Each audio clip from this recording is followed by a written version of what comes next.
దయచేసి మాట్లాడితే కూర్చోవాలి, నిశ్శబ్దాన్ని పాటించాలమ్మా, దయచేసి కూర్చోవాలి. ఇప్పుడే మన పేట క్షేత్రానికి చేసిన గవర్నమెంట్ శాసనమండలి సభ్యులు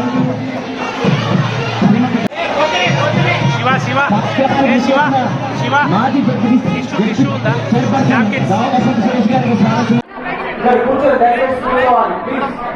దయచేసి అందరూ కూర్చోవాలి. మాటలు కానీ ప్రమాణాలు కానీ భక్తులు కానీ అందరూ కూర్చోవలసిన సహకరించాల్సిన అవకాశం చుట్టూ ఉండకూడదు, చుట్టూ ఉండకూడదు. దయచేసి చుట్టూ చేయండి.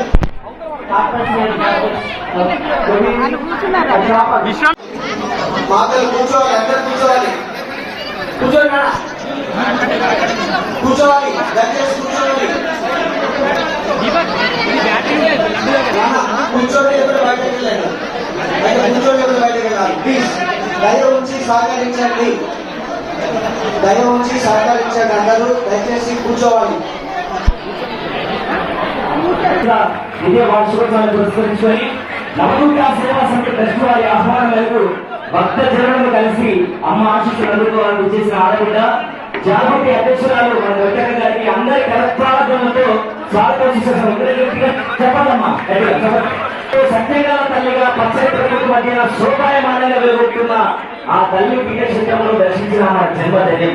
అలాగే కార్యక్రమానికి విచ్చేసిన మాజీ జడ్పీ చైర్పర్సన్ దాబా వసంత సురేష్ గారికి స్వాగత సుమాంజలి తెలియజేస్తున్నాం. గట్టిగా చెప్పట్లమ్మా సార్. అలాగే వివిధ రాజకీయ ప్రముఖులు, పెద్దలు, వివిధ హోదాల్లో ఉన్నవారు అందరికీ స్వాగతం, సుస్వాగతం.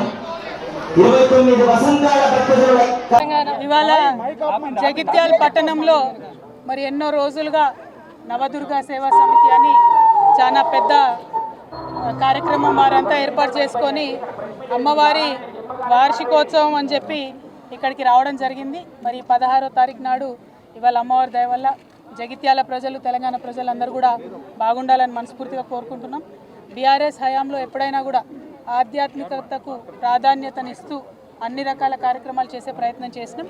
అందులో భాగంగా మా బీఆర్ఎస్ పార్టీ ఎంపీ అయినటువంటి దామోదర్ రావు గారు 90 లక్షల రూపాయలు నవదుర్గా సేవా సమితికి విరాళంగా మన ఎంపీ లాడ్స్ నుంచి ఇవ్వడం జరిగింది. అట్లానే మా తొలి చైర్మన్ గారు దావా వసంత గారు కూడా వారి ఫండ్స్ నుంచి వారు ఉన్నప్పుడు ఒక 10 లక్షల రూపాయలు పెట్టడం జరిగింది. అదేవిధంగా మరి చాలా మంచి కార్యక్రమాలు చేస్తున్నటువంటి ఈ సేవా సమితికి మద్దతుగా నిలబడాలని మేమందరం కూడా ఇవాళ వార్షికోత్సవ కార్యక్రమాల్లో పాల్గొనడం జరుగుతూ ఉన్నది. మరి ఇదంతా సందర్భం ఒకటి జరుగుతూ ఉంటే రాష్ట్రంలో ఇవాళ మరి రైతన్నలంతా కూడా ఎదురు చూస్తున్నారు. ఎప్పుడెప్పుడు మాకు రైతు భరోసా వస్తుందని ఎదురు చూస్తున్నారు.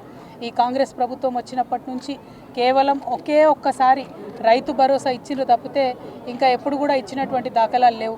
నిన్నగాక మొన్న ఒకసారి ఇస్తున్నామని మాట ఇచ్చిండ్రు, కానీ కేవలం ఒక 60% మందికి, అంటే 3 ఎకరాల వరకు మాత్రమే ఇప్పటివరకు ఇవ్వడం జరిగింది.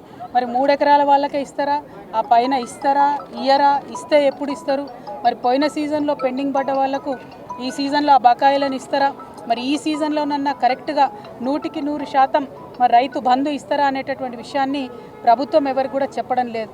మరి ఆ అంశాలన్నీ ప్రజలు ఇవాళ అడుగుతున్నారు. 2500 రూపాయలు ఎప్పుడు ఇస్తారు, మాకు పెన్షన్లు ఎప్పుడు ఇస్తారు, మీరు ఇచ్చినటువంటి హామీలన్నీ ఎప్పుడు ఇస్తారు, విద్యా భరోసా కార్డు ఎప్పుడు ఇస్తారని చెప్పి విద్యార్థులు, ఉద్యోగులు అందరూ అడుగుతున్నటువంటి సందర్భం. జాబ్ క్యాలెండర్లు వేస్తామని చెప్పి విద్యార్థుల్ని మోసం చేసి, యువతను మోసం చేసి అధికారంలోకి వచ్చినటువంటి సందర్భం మీ అందరికీ తెలుసు.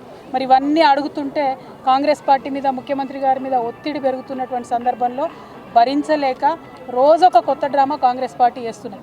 ఒకసారి కేసీఆర్ గారికి కాళేశ్వరం మీద నోటీసు, ఇంకొక రోజు హరీష్ రావు గారికి నోటీసు, ఇంకొక రోజు ఇంకొక సీనియర్ నాయకుడికి నోటీసు, ఇవాళ మరి కేటీఆర్ గారికి మరి నాకు తెలిసి ఇది 5వ 6వ నోటీసు ఇవ్వడం, ఒకటి నోటీసులు ఇచ్చిన ప్రతిసారి ప్రతి ఒక్కరు ఏదో ఒకటి మాట్లాడి మొత్తానికి ప్రజా సమస్యల నుంచి దృష్టి మరల్చాలే, వాళ్ళు పబ్బం గడుపుకోవాలని చూస్తున్నటువంటి సందర్భాన్ని మనం గమనిస్తున్నాం. నేను ఈ వైఖరిని తీవ్రంగా ఖండిస్తూ ఉన్నాను. మేము ఎప్పుడో చెప్పినాం, నోటీసులు ఇస్తే పోతాం, జవాబిస్తాం, మేమేం తప్పు చేసింది లేదని మా పార్టీ తరఫు నుండి మా నాయకులందరూ కూడా అన్ని సందర్భాల్లో కూడా చెప్పినటువంటి విషయం మీ అందరికీ తెలిసిందే. అయినప్పటికీ ఇవాళ తెలంగాణ భవన్కి తాళాలేసి మా కార్యకర్తలు ఎవరు బయటికి వెళ్లకుండా చేసినటువంటి సందర్భాన్ని మేము తీవ్రంగా ఖండిస్తున్నాం. మా కేటీఆర్ గారు మరి ఇవాళ విచారణకు హాజరైన అది ముందే చెప్పినటువంటి విషయమే, హాజరవుతామని. అందులో పెద్ద విశేషం ఏం లేదు, హాజరవుతాం, విచారణకు సహకరిస్తామని కూడా చెప్పినాం. ఇవాళ తను అక్కడ ఉండగా ఇవాళ భవన్లో మరి తాళం వేయడం అన్నది నిజంగా కూడా దుర్మార్గం. మేము ఎప్పుడైనా కూడా ప్రజల పక్షానే నిలబడ్డాం, ప్రజల కోసమే పనిచేసినాం. అది రాష్ట్ర సాధన కోసమైనా, రాష్ట్రం వచ్చినాక అభివృద్ధి కోసమైనా అనే విషయాన్ని మరొకసారి తెలంగాణ ప్రజలకు తెలియజేస్తూ ఈ ప్రభుత్వం ఈ యొక్క వైఖరిని మానుకోవాలి, డైవర్షన్ పాలిటిక్స్ మానుకోవాలని చెప్పి మేము డిమాండ్ చేస్తూ ఉన్నాం. జై తెలంగాణ.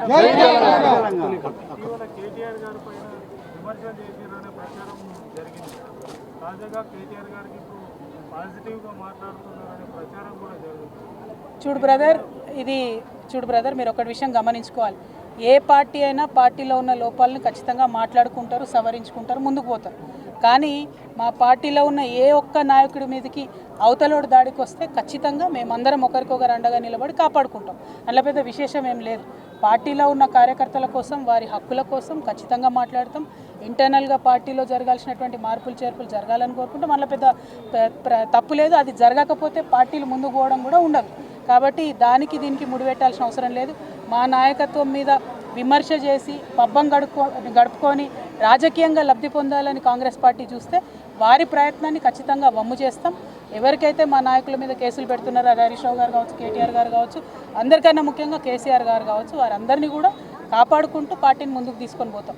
అంతర్గతంగా మాట్లాడుకునే అనేక అంశాలు ఉంటాయి, అవి కూడా ఖచ్చితంగా మాట్లాడుకుంటాం. Thank you. జై తెలంగాణ. జై కేసీఆర్.